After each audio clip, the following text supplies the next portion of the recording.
Hi, ഞാൻ സ്നേഹ. S L ടോക്സിൻ്റെ പുതിയൊരു വീഡിയോയിലേക്ക് എല്ലാവർക്കും സ്വാഗതം. ഇന്ന് ഞാൻ നിങ്ങളോട് ഷെയർ ചെയ്യാനായിട്ട് പോകുന്നത് പലപ്പോഴും പലർക്കും അറിയാത്തൊരു കാര്യമുണ്ട്, എങ്ങനെയാണ് നമ്മുടെ സ്നേഹം എക്സ്പ്രസ് ചെയ്യേണ്ടത് എന്നുള്ളത്. സോ നിങ്ങളുടെ വാക്കുകളിലൂടെ എങ്ങനെയാണ് നിങ്ങളുടെ ഉള്ളിലുള്ള ആ ഒരു സ്നേഹം എക്സ്പ്രസ് ചെയ്യുക എന്നുള്ളതാണ്. അതായത് ഞാൻ ഈ പറയുന്ന വേർഡ്സ് നിങ്ങൾ യൂസ് ചെയ്യുകയാണ് എന്നുണ്ടെങ്കിൽ നിങ്ങളുടെ ഓപ്പോസിറ്റ് നിൽക്കുന്ന ഒരു പേഴ്സണ്, നിങ്ങളുടെ പങ്കാളിക്ക് നിങ്ങളുടെ ഉള്ളിലുള്ള സ്നേഹം മനസ്സിലാക്കുകയും, അതായത് നിങ്ങൾക്ക് ഇത്രയധികം സ്നേഹമുണ്ട് എന്നൊരു തോന്നൽ അവർക്ക് വരികയും തിരിച്ചും അതേപോലെ സ്നേഹം കിട്ടാൻ അത് സഹായിക്കുകയും നിങ്ങളുടെ റിലേഷൻഷിപ്പ് കുറച്ചുകൂടി മനോഹരമായി മുന്നോട്ട് കൊണ്ടുപോകാൻ കഴിയുകയും അതേപോലെ നിങ്ങൾക്കിടയിലുള്ള വഴക്കുകൾ ഒരു പരിധിവരെ ഇല്ലാതാക്കാനും കൂടി ഈ ഒരു കാര്യം കൊണ്ട് സാധിക്കുമെന്നുള്ളതാണ്. അപ്പോൾ ഞാൻ പറഞ്ഞ കാര്യം മനസ്സിലായല്ലോ. ഞാൻ ഈ പറയുന്ന വേർഡ്സ് നിങ്ങൾ യൂസ് ചെയ്യുകയാണ് എന്നുണ്ടെങ്കിൽ ഉറപ്പായിട്ടും അവർക്ക് നിങ്ങളോടുള്ള സ്നേഹം കൂടും. അതോടൊപ്പം തന്നെ നിങ്ങളുടെ ഉള്ളിലുള്ള സ്നേഹം അതുവഴി അവർക്ക് മനസ്സിലാക്കുകയും ചെയ്യും എന്നുള്ളതാണ്. സോ നമുക്ക് നോക്കാം എന്തൊക്കെയാണ് നമ്മൾ അവരോട് പറയേണ്ട കാര്യങ്ങൾ എന്നുള്ളത്. ഒന്നാമത്തെ കാര്യം എന്ന് പറയുന്നത് ഐ റെസ്പെക്ട് യു എന്നുള്ളതാണ്. അതായത് ഞാൻ നിന്നെ ബഹുമാനിക്കുന്നു എന്നുള്ള കാര്യം നമുക്ക് അവരോട് പറയാം. ഇത് സാഹചര്യാനുസരണം വേണം നിങ്ങൾ പറയാനായിട്ട്, എപ്പോഴും പറയണമെന്നില്ല. അതിനുള്ളൊരു സിറ്റുവേഷൻ വരുന്ന സമയത്ത് നിങ്ങൾക്ക് ഒരു കാര്യം പറയാം. നമ്മളെല്ലാ ആളുകളും ആഗ്രഹിക്കുന്ന കാര്യമാണ് ബഹുമാനം കിട്ടണം എന്നുള്ളത്. മറ്റുള്ളവർ നമ്മളെ ബഹുമാനിക്കണം. ഇനി മറ്റുള്ള ആളുകൾ ആരും നമ്മളെ ബഹുമാനിച്ചില്ലെങ്കിലും നമ്മുടെ പങ്കാളി നമ്മളെ റെസ്പെക്ട് ചെയ്യണം എന്നുള്ളത് നമ്മുടെ എല്ലാവരുടെ ഉള്ളിലുള്ള ആഗ്രഹമാണ്. സോ അതൊരിക്കലും തെറ്റല്ല, അത് ആവശ്യമുള്ള കാര്യമാണ്. അപ്പോൾ ഇത്തരത്തിൽ നിങ്ങൾ അവരെ ബഹുമാനിക്കുന്നുണ്ട് എന്നുള്ളൊരു കാര്യം പറയുമ്പോൾ അവരുടെ മനസ്സിൽ ഒരുപാട് സന്തോഷം വരും. മാത്രമല്ല അത് നിങ്ങൾക്കുള്ള ആ ഒരു റെസ്പെക്ട്, നിങ്ങൾക്ക് ആ റെസ്പെക്ട് തിരികെ കിട്ടാനുള്ള സാധ്യത കൂടി അവിടെ കൂടുതലാവുകയാണ് ചെയ്യുന്നത്. അതോടൊപ്പം നിങ്ങൾക്കുള്ള വാല്യൂ കൂടി അവിടെ കൂടുന്നു എന്നുള്ളത് മനസ്സിലാക്കുക. അപ്പോൾ ഒന്നാമത്തെ കാര്യം എന്ന് പറയുന്നത് ഞാൻ നിങ്ങളെ ബഹുമാനിക്കുന്നു എന്നുള്ളതാണ്. ഇത് അവർക്ക് വല്ലാത്തൊരു സെൽഫ് റെസ്പെക്ട് കൂടാനുള്ള ഒരു കാര്യവുമായിട്ട് മാറും. അപ്പം അങ്ങനെ ആവുന്ന സമയത്ത് അവർക്ക് സെൽഫ് കോൺഫിഡൻസ് കൂടുന്നു. അതിനുള്ള കാരണക്കാര് നിങ്ങളായി മാറുകയാണ്. അവിടെ നിങ്ങളോടുള്ള സ്നേഹവും റെസ്പെക്റ്റും എല്ലാം ആ ഒരു സമയത്ത് അവർക്ക് കൂടുതലായിട്ട് വരികയാണ് ചെയ്യുന്നത്. സോ ഞാൻ നിങ്ങളെ ബഹുമാനിക്കുന്നു എന്നുള്ളത് പറയാം. അത് അവരുടെ ജോലി കാര്യങ്ങളെ കുറിച്ച് പറയുമ്പോഴോ അങ്ങനെ ഏതൊരു സിറ്റുവേഷൻ വരുന്ന സമയത്തും ഈ ഒരു റെസ്പെക്റ്റിന്റെ കാര്യം പറയാൻ പറ്റുന്ന ആ ഒരു സിറ്റുവേഷൻ വരുന്ന സമയത്ത് നിങ്ങൾക്കിത് പറയാം. ഇനി രണ്ടാമത്തെ ഒരു കാര്യം എന്ന് പറയുന്നത് താങ്ക് യു എന്നുള്ളതാണ്, നന്ദി പറയുക എന്നുള്ളത്. പലപ്പോഴും പലർക്കും വരുന്ന മിസ്റ്റേക്ക് എന്താണെന്ന് വെച്ച് കഴിഞ്ഞാൽ, ഇതിപ്പോൾ എൻ്റെ പാർട്ട്ണർ അല്ലേ, അല്ലെങ്കിൽ ഞാൻ സ്നേഹിക്കുന്ന ആളല്ലേ എന്ന് പറഞ്ഞിട്ട് നമ്മൾ ഈ ഒരു താങ്ക് യു എന്നുള്ള ഒരു വേർഡ് യൂസ് ചെയ്യില്ല. നമ്മൾ മനസ്സിലാക്കുക, ഈ ഒരു താങ്ക് യു എന്ന് പറയുന്നത് ശരിക്കും നമ്മൾ അത്യാവശ്യമായിട്ട് യൂസ് ചെയ്യേണ്ട കാര്യങ്ങളിൽ ഒന്നാണ്. നമ്മൾക്ക് എന്തെങ്കിലും ഒരു ഹെൽപ്പ് അവർ ചെയ്തു വരുമ്പോൾ, അല്ലെങ്കിൽ എന്തെങ്കിലും ഒരു സർവീസ് അവർ ചെയ്തിരുന്ന സമയത്ത് നമ്മൾ അവരോട് നന്ദി പ്രകടിപ്പിക്കുക. അത് അങ്ങനെ പറയുന്നത് തിരിച്ചും നമ്മളോട് ഒരു റെസ്പെക്റ്റ് അവർക്ക് ഉണ്ടാക്കുകയാണ് ചെയ്യുന്നത് എന്നുള്ളതാണ്. നമ്മളിങ്ങനെ അവർ ചെയ്തിരുന്ന ഒരു കാര്യങ്ങൾക്കും ഒരു റിയാക്ഷനും ഇല്ല, നന്ദി പറയുന്നില്ല, അല്ലെങ്കിൽ നന്നായിട്ടുണ്ടെന്ന് പറയുന്നില്ല, ഇങ്ങനൊന്നും പറയുന്നില്ലെങ്കിൽ പിന്നീട് അവർക്ക് ചെയ്തു തരാൻ തോന്നില്ല എന്നുള്ളതാണ്. സോ നന്ദി പറയേണ്ട സമയത്ത് നന്ദി പറയേണ്ട ചെയ്യുക എന്നുള്ളതാണ്. ഇനി മൂന്നാമത്തെ ഒരു കാര്യം എന്ന് പറയുന്നത് ഞാൻ നിങ്ങളെ വിശ്വസിക്കുന്നു എന്നുള്ളതാണ്. എനിക്ക് നിങ്ങൾ ഒരുപാട് വിശ്വാസമാണ് എന്നുള്ള കാര്യം പറയാം. ഇത് സത്യം പറഞ്ഞു കഴിഞ്ഞാൽ അവർ ഭയങ്കര പ്രൊട്ടക്റ്റഡ് ആണ്, സേഫ് ആണ് എന്നൊരു തോന്നലാണ് അവരുടെ മനസ്സിലുണ്ടാക്കുക. അതോടൊപ്പം തന്നെ നമ്മളിങ്ങനെ അവരെ വിശ്വസിക്കുന്നു എന്ന് പറയുമ്പോൾ ഇനിയും അവർക്ക് നമുക്ക് വേണ്ടി ഒരുപാട് കാര്യങ്ങൾ ചെയ്തു തരാനുണ്ട് എന്നൊരു തോന്നൽ വരികയും നമുക്ക് വേണ്ടി പല കാര്യങ്ങളും അവർക്ക് പറ്റുന്ന അത്രയും അവർ നമുക്ക് വേണ്ടി ചെയ്തു തരുന്നുള്ളതാണ്. കാരണം വിശ്വാസം എന്ന് പറയുന്നത് അത്രയും ഇമ്പോർട്ടൻ്റ് ആണ്. ഇപ്പോൾ ഏറ്റവും നല്ല എക്സാമ്പിൾ പറയുകയാണെങ്കിൽ നമ്മുടെ വളരെ പേഴ്സണൽ ആയിട്ടുള്ള കാര്യങ്ങളൊക്കെ നമ്മൾ അവരോട് തുറന്ന് പറയുന്നത് എന്തുകൊണ്ടാണെന്ന് വെച്ച് കഴിഞ്ഞാൽ നമുക്ക് അവർ വിശ്വാസം ഉള്ളതുകൊണ്ടാണ്.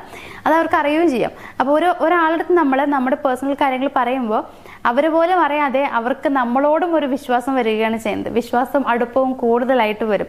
അത് എന്താണെന്ന് വെച്ച് കഴിഞ്ഞാൽ നമ്മുടെ പേഴ്സണൽ കാര്യങ്ങൾ പറയുന്നുണ്ട്. അങ്ങനെ പേഴ്സണൽ കാര്യങ്ങൾ പറയുന്നത് നമുക്ക് അവരോടുള്ള വിശ്വാസം കൊണ്ടാണ് എന്നുള്ളത് ഓട്ടോമാറ്റിക്കലി അവരുടെ മനസ്സിലേക്ക് ആ ചിന്ത വരും. ചിലപ്പോൾ അവർ പോലും അറിയണ്ടാവില്ല, പക്ഷേ അവരത് അക്സെപ്റ്റ് ചെയ്യുന്ന ഒരു കാര്യമാണ്. അതായത് വിശ്വാസമുള്ളത് കൊണ്ടാണ് എന്നോട് ഇത്രയും കാര്യങ്ങൾ തുറന്നു പറയുന്നത് എന്നുള്ളത്. സോ അങ്ങനെ വരുമ്പോൾ അവരും സ്വാഭാവികമായിട്ടും അവരുടെ കാര്യങ്ങൾ നമ്മളോടും തുറന്നു പറയാൻ തുടങ്ങും എന്നുള്ളതാണ്. അപ്പോൾ വിശ്വാസം എന്ന് പറയുന്നത് വളരെ പ്രാധാന്യമുള്ള കാര്യമാണ്. എനിക്ക് നിങ്ങൾ അത്രയും വിശ്വാസമാണെന്ന് പറയുന്നത് ഒരു റിലേഷൻഷിപ്പിനെ സംബന്ധിച്ച് വളരെ ഇമ്പോർട്ടൻ്റ് ആയിട്ടുള്ള കാര്യമാണ്. അപ്പോൾ ഈ ഒരു കാര്യം നിങ്ങൾക്ക് അവരോട് പറയാം. ഇനി നാലാമത്തെ ഒരു കാര്യം എന്ന് പറയുന്നത് I am proud of you എന്നുള്ളതാണ്. അതായത് ഞാൻ നിന്നിൽ അഭിമാനിക്കുന്നു എന്നുള്ള കാര്യം പറയാം എന്നുള്ളതാണ്. അപ്പോൾ ഈ ഒരു കാര്യം നമുക്ക് പറയാൻ പറ്റുന്ന സിറ്റുവേഷൻസ് ഏതൊക്കെയെന്ന് വെച്ച് കഴിഞ്ഞാൽ അവർ എന്തെങ്കിലും അച്ചീവ്മെൻറ്റ്സ് ഒക്കെ നേരിടുന്ന, അങ്ങനെ എന്തെങ്കിലും അച്ചീവ്മെൻറ്റ്സ് കിട്ടുന്ന സമയത്തൊക്കെ നമുക്ക് പറയാം. അവരുടെ ലൈഫിൽ ഒരു മുന്നേറ്റം ഒക്കെ കിട്ടുന്ന, ഗ്രോത്ത് ഒക്കെ വരുന്ന ആ സിറ്റുവേഷൻസിലോ അവരെന്തെങ്കിലും നല്ല കാര്യങ്ങൾ ചെയ്യുമ്പോഴൊക്കെ നമുക്ക് ഈ ഒരു കാര്യം അവരോട് പറയാം എന്നുള്ളതാണ്. ഇനിയിപ്പോൾ അങ്ങനെ അല്ലെങ്കിൽ നമുക്ക് വേണ്ടി അവർ എന്തെങ്കിലും ചെയ്തു തരുന്ന സമയത്ത് നമുക്ക് അത്രയും സന്തോഷം തോന്നുന്ന സിറ്റുവേഷനിൽ നമുക്ക് ഈ ഒരു കാര്യം അവരോട് പറയാം എന്നുള്ളതാണ്. ഈ ഒരു കാര്യം പറയുന്നത് ശരിക്കും നല്ലൊരു അവർക്ക് മുന്നോട്ട് പോകാനുള്ള ഒരു മോട്ടിവേഷനാണ് ഈ ഒരു വേർഡ് എന്ന് പറയുന്നത്. സോ ഇതിലൂടെ തന്നെ അവർക്ക് പല കാര്യങ്ങളും നേടിയെടുക്കാൻ പറ്റും. അതെന്താണെന്ന് വെച്ച് കഴിഞ്ഞാൽ അവർക്കൊരു സപ്പോർട്ട് ഉണ്ട് എന്നൊരു തോന്നൽ അവരുടെ മനസ്സിലേക്ക് വരാൻ നമ്മൾ പറയുന്ന ഈ ഒരു കാര്യം സഹായിക്കും എന്നുള്ളതാണ്. അപ്പോൾ അതുകൊണ്ട് തന്നെ കൂടുതൽ നല്ല കാര്യങ്ങൾ ചെയ്യാനായിട്ട് അവരിത് പ്രേരിപ്പിക്കുകയും കുറച്ചുകൂടി നല്ല രീതിയിൽ മികച്ച കാര്യങ്ങൾ ചെയ്യാൻ വേണ്ടി സാധിക്കുകയും പല അച്ചീവ്മെൻറ്റ്സും അവർക്ക് കിട്ടുകയും ഒക്കെ ഈ ഒരു കാര്യത്തിലൂടെ ചെയ്യും. അപ്പോൾ ഇത്തരത്തിൽ അഭിമാനിക്കുന്നു എന്നുള്ള ഒരു വേർഡിന് വളരെ വലിയൊരു പവർ ഉണ്ടെന്നുള്ളത് നിങ്ങൾ മനസ്സിലാക്കുക. അപ്പോൾ ഈ ഒരു സെൻറ്റൻസും ആവശ്യാനുസരണം നിങ്ങൾക്ക് എടുത്ത് ഉപയോഗിക്കാം. ഇനി അഞ്ചാമത്തെ ഒരു കാര്യം എന്ന് പറയുന്നത് നമുക്ക് പറയാൻ പറ്റുന്നത് നിങ്ങളുടെ കൂടെ ഇരിക്കുമ്പോൾ ഞാൻ അത്രയും സേഫ് ആയിട്ട് എനിക്ക് ഫീൽ ചെയ്യുന്നുണ്ട് എന്നുള്ളതാണ്.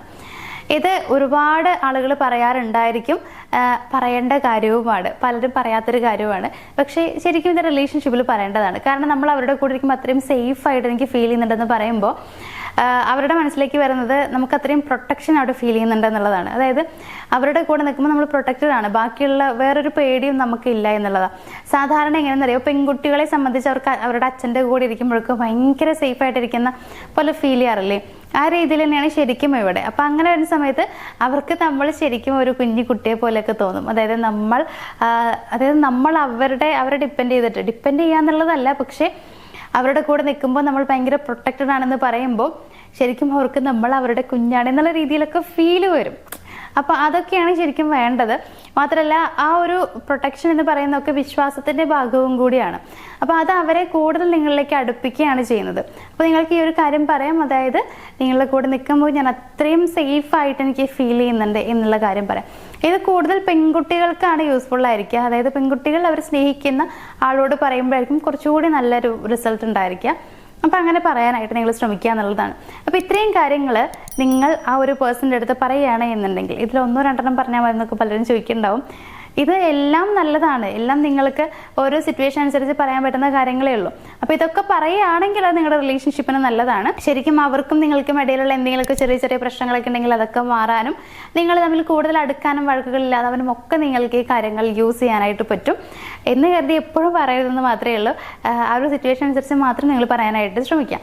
അപ്പോൾ ഇന്നത്തെ ഈ ഒരു വീഡിയോ ഞാൻ ഇവിടെ നിർത്തുകയാണ്. ഞാൻ ഈ പറഞ്ഞ കാര്യങ്ങളൊക്കെ നിങ്ങൾ ഫോളോ ചെയ്യുമെന്നുള്ള വിശ്വാസത്തോടു കൂടിയിട്ട് ഞാൻ ഈ ഒരു വീഡിയോ അവസാനിപ്പിക്കുകയാണ്. നമുക്ക് മറ്റൊരു വീഡിയോയിൽ കാണാം. താങ്ക്